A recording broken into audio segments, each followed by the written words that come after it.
Now, unlike the first fried rice video that I had, this one okay, let me start over. Unlike the first fried rice recipe video I had,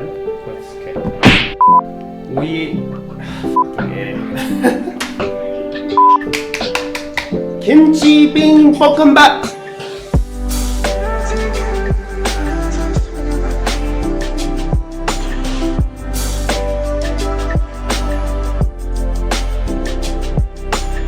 Alright, so what I just said is kimchi fried rice. So kimchi fried rice is called kimchi bokkeumbap in Korean. And the reason why I said kimchi bean bokkeumbap is because my little brother called it that for some reason. I don't know why. I decided I needed to say that. Today we're making kimchi fried rice, and it's exactly what it sounds. We're going to use most of the technique that we learned from the Korean fried rice recipe. Link up here if you haven't watched it already. Unlike the fried rice video where we had pretty free-form ingredients, you can pretty much throw in whatever you want. This kimchi fried rice recipe, we kind of want to stick to the recipe because it is a specialized fried rice. There is one ingredient you can tweak, and that's your choice of meat or no meat at all. A lot of this is similar to the Korean fried rice recipe. So as always, we have the rice too. Wow. Leftover rice is ideal. I actually didn't have leftover rice in my fridge for one, so what I did during the morning, I just cooked it as usual, spread it out on a baking sheet, let it cool for like 20 minutes, threw it in the fridge for about 3 to 4 hours, and it dried up pretty quickly, and I just threw it in this bowl here.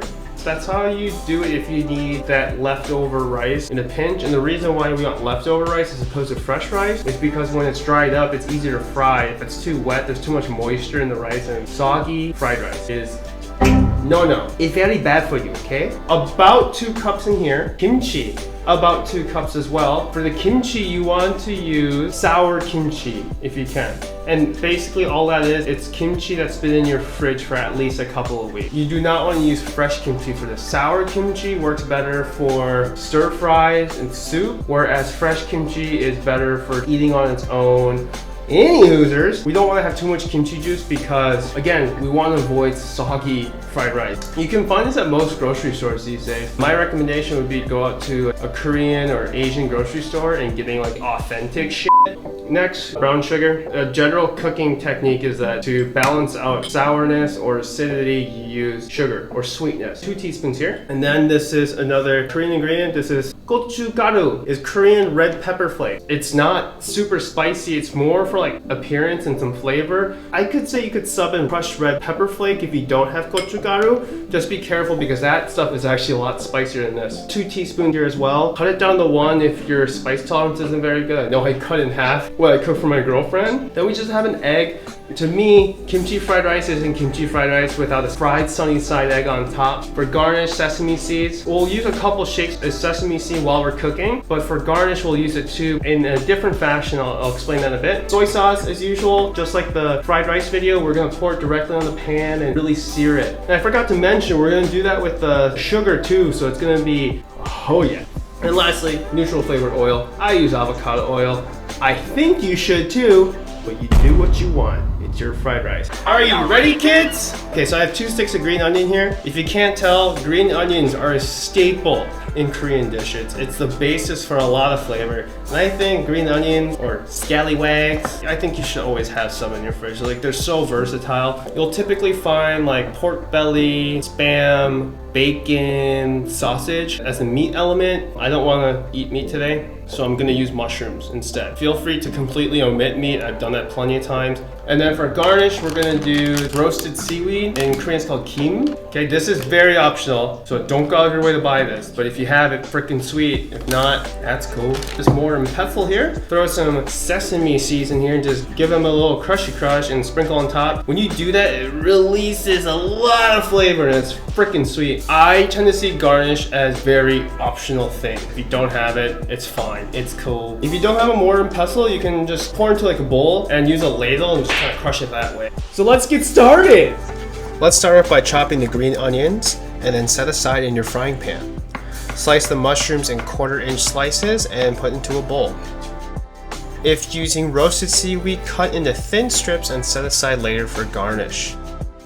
Next, cut the kimchi up using scissors. I don't have cooking scissors right now since I'm getting ready to move, but I promise they're clean, stop yelling at me. But we're just trying not to stain a cutting board. Pour about 1 tablespoon of sesame seeds into the mortar and pestle and grind finely. You should smell the aroma when doing this. So let's move to the stove, place a pan on medium-high heat, add some avocado oil, let this come up to heat. Once the green onion mixture is hot, add the mushrooms with a pinch of salt, and stir fry until the mushrooms have cooked through and develop some color. Next, add the brown sugar onto the pan and break it up. Mix well to combine, and then push everything off to the side. Pour 1 tablespoon of soy sauce directly onto the pan and let it sear. It will bubble up quite a bit, but let it reduce down to a thick consistency and mix everything well to combine. Next, add the kimchi. We're going to cook this until most of the liquid has evaporated. About 5 to 6 minutes in my case, but it may vary depending on how much kimchi juice came with yours. You will know when you're done when you can drag your wooden spoon across the bottom like this and there's no liquid filling in the gaps. Add the gochugaru and make sure to mix very well and keep the pan moving so you don't burn it.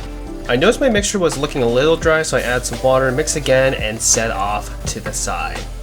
Then add the rice. Add the rice. Okay, we got it. Use your ladle to break up any big clumps and then combine everything very well together. Give it a taste here if it needs salt, but mine was good, so I put it back on the heat to heat the rice through. Sprinkle in some sesame seeds or some MSG if you're crazy. Give everything one last mix and set to the side for the egg. Reduce the heat down to medium, add some oil and crack the egg in. I don't do it here, but add some salt and cook until the egg is very crispy. Plating time! Put the kimchi fried rice on bottom, top with the egg. Garnish with roasted seaweed and crushed sesame seeds. And now your kimchi fried rice is ready. But let me ask you, are you ready? Oh yeah! Oh my gosh. Kimchi 볶음밥. Oh, 맛있겠다! You eat fried rice with a spoon. Just so you know, not a fork. Crack this egg yolk and my mouth is watering so bad. Wish me luck. I'll see you on the other side. Oh! Yes! Ooh. Shit, that's good. Whew. Wow, to be honest, I was fully expecting not to eat all of that. I hope you enjoyed this recipe. Thanks again, as always, for watching. If you liked the video, maybe tickle that like button. Maybe push that red button that says subscribe. I hope you find enjoyment out of watching a panda eat a lot of food. I need to wrap this video up because my conscience is slowly fading. I need to get horizontal relatively quickly here. So I will see you next time. Thanks again, guys. Peace!